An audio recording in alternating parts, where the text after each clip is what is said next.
आज के इस वीडियो में हम करने वाले हैं प्रश्नावली 1.3। ठीक है, क्या करने वाले हैं? प्रश्नावली 1.3 का क्वेश्चन नंबर 3 करने वाले हैं। प्रश्नावली 1.3 का जो क्वेश्चन नंबर 3 है वो क्या कह रहा है कि सिद्ध कीजिए कि निम्नलिखित संख्याएं अपरिमेय हैं। आपको सिद्ध करना है कि ये जो संख्याएं है वो अपरिमेय हैं। तो पहली जो संख्या है वो है आपके यहाँ पे 1/√2। ठीक है, अब आपको इसको बताना है कि ये एक अपरिमेय है, तो इसका आपको विपरीत मानना है। क्या करना है? यहाँ पे लिखना है, यहाँ पे आपको लिखना है कि माना 1/√2 एक परिमेय संख्या है। क्या लिखना है कि 1/√2 एक परिमेय संख्या है। अब ये एक परिमेय संख्या है, यानी 1/√2 अगर ये परिमेय संख्या है तो इसे हम p/q के रूप में लिख सकते हैं ना, क्योंकि हमें पता है कि जिसे हम p/q के रूप में लिखते हैं वो परिमेय संख्या कहलाती है। ठीक है, तो इसे हम p/q के रूप में लिख सकते हैं। तो मैंने यहाँ पे इसको p/q के रूप में लिख दिया। अब ये क्या है? दोनों सहअभाज्य पूर्णांक है, तो यहाँ पे लिख देता हूँ मैं। आपको यहाँ पे लिखना है कि यहाँ p व q सहअभाज्य पूर्णांक है तथा q बराबर नहीं है 0। p व q क्या है? सहअभाज्य पूर्णांक है, यानी ये दोनों सरलतम रूप है, इसको और हम सरल नहीं कर सकते हैं। ठीक है, अब यहाँ पे देखो आप, इसको हम सरल करते आगे। तो 1/√2 है। अब मुझे इसे ऊपर लेके आना है, तो मैं क्या करूँगा? इसको हटाने के लिए √2/√2 से गुणा कर दूंगा ऊपर और नीचे, बराबर p/q। √2 को 1 से गुणा किया तो √2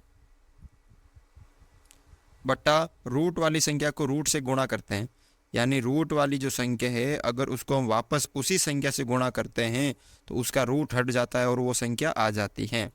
तो यहाँ पे इसका रूट हट जाएगा और ये आ जाएगा 2 बराबर p/q। अब 2 इधर नीचे तो इधर ऊपर आ जाएगा, तो √2 बराबर 2p/q।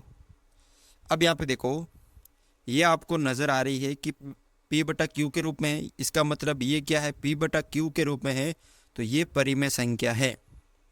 ये क्या है? परिमेय संख्या है। ठीक है, अगर ये परिमेय है तो इसके सामने वाली भी परिमेय होगी, क्योंकि ये बराबर का चिन्ह है। इसका मतलब ये परिमेय है, ये हमने माना है। कैसे माना है? इसको देखकर कि ये बट्टा के रूप में है, यानी p/q के रूप में है, इसलिए ये परिमेय संख्या है। अगर ये परिमेय संख्या है तो इसके बराबर जो है वो भी परिमेय होगी, तो इसका मतलब √2 भी क्या होगी? परिमेय। तो आप यहाँ पे लिखो, देखो यहाँ पर कि यहाँ 2p/q हमने क्या माना कि ये परिमेय संख्या देखकर, तो इसके सामने वाले भी तो परिमेय होगी। तो यहाँ 2p/q एक परिमेय संख्या है, तो √2 भी एक परिमेय संख्या होगी। लेकिन हमने उदाहरण से सिद्ध किया था कि √2 क्या होती है? एक अपरिमेय संख्या होती है। ठीक है, ये तो हमने देख के पता कर लिया कि परिमेय। अब हमने √2 को सिद्ध किया था उदाहरण के माध्यम से कि ये एक अपरिमेय संख्या होगी। ये तो हमने माना था, लेकिन इसको हमने सिद्ध कर लिया है। √2 को हमने सिद्ध कर लिया है कि ये एक परिमेय संख्या न होकर क्या है? अपरिमेय संख्या है। अगर ये अपरिमेय है तो इसके सामने वाली बराबर में भी तो अपरिमेय होगी, इसका मतलब ये अपरिमेय होगी। तो आपको लिखना है यहाँ पर।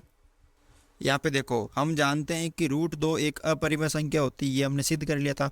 अगर √2 एक अपरिमेय तो इसके सामने वाले भी तो अपरिमेय होगी, तो 2p/q भी क्या होगी? एक अपरिमेय होगी। इसका मतलब ये हमने क्या था? गलत माना था। इसको हमने जो माना था ना, हमें तो बस ये सिद्ध करना था ना कि ये अपरिमेय है।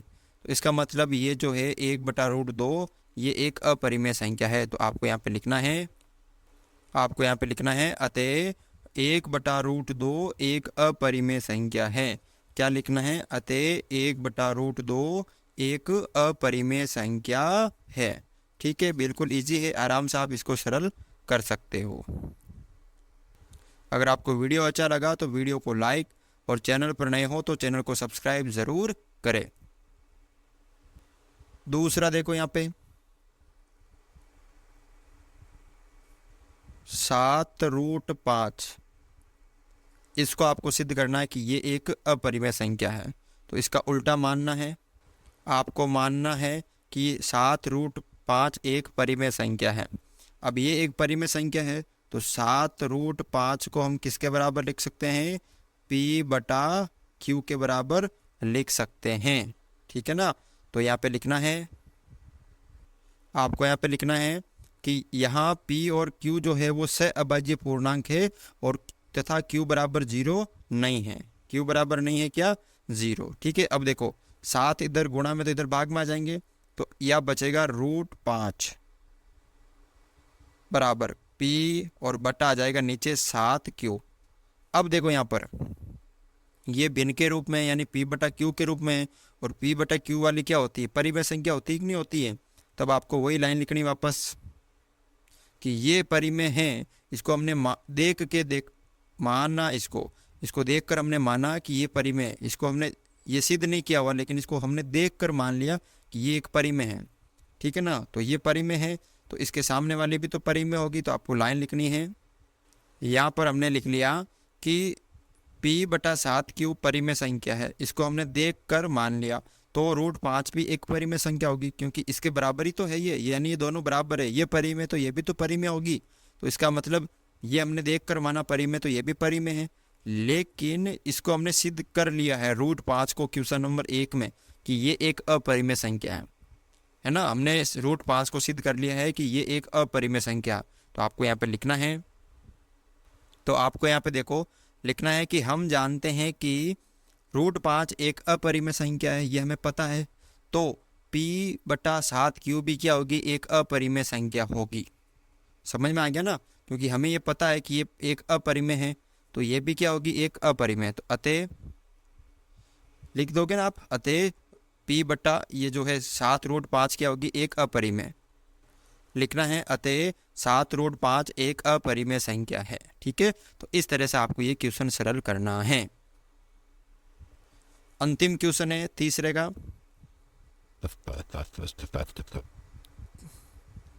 अंतिम क्वेश्चन है 6 + √2, वही आपको मानना है।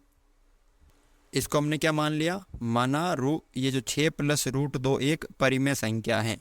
अब ये परिमेय संख्या है यानी 6 + √2 क्या है? परिमेय संख्या है, तो ये P/Q के रूप में होगी।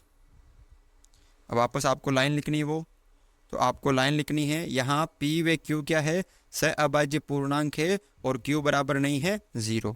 अब हम 6 को इधर भेज देंगे तो यहाँ प्लस के तो इधर माइनस से, तो यहाँ पे बचेंगे सिर्फ √2 P/Q -6। इसका मैंने 1 मान लिया, तो √2 दोनों का एलसीएम आ गया Q का भाग Q में एक बार, 1 को P से गुणा किया तो P -1 का भाग Q में, Q बार Q को 6 से गुणा किया तो 6Q।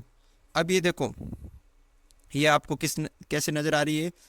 बट्टा के रूप में, भिन्न के रूप में नज़र आ रही है। तो इसका मतलब ये एक परिमेय संख्या है ना। इसको हमने देख कर मान लिया कि ये एक परिमेय है। अगर ये परिमेय है तो इसके सामने वाले भी तो परिमेय होगी। तो आपको वो लाइन लिखनी है, आपको लिखना है कि यहाँ P - 6Q/Q एक परिमेय संख्या है, तो √2 भी एक परिमेय संख्या होगी। ये एक परिमेय, इसको हमने देखकर मान लिया तो ये भी परिमेय होगी।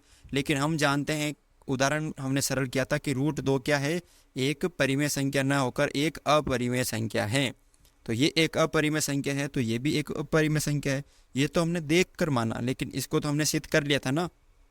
तो इसका मतलब ये क्या है? आपके एक अपरिमेय, तो ये भी एक अपरिमेय। तो आपको लिखना है यहाँ पर, तो आपको यहाँ पे लिखना है कि हम जानते हैं कि √2 एक अपरिमेय संख्या है, तो 6P - 6Q/Q भी क्या होगी? एक अपरिमेय संख्या होगी।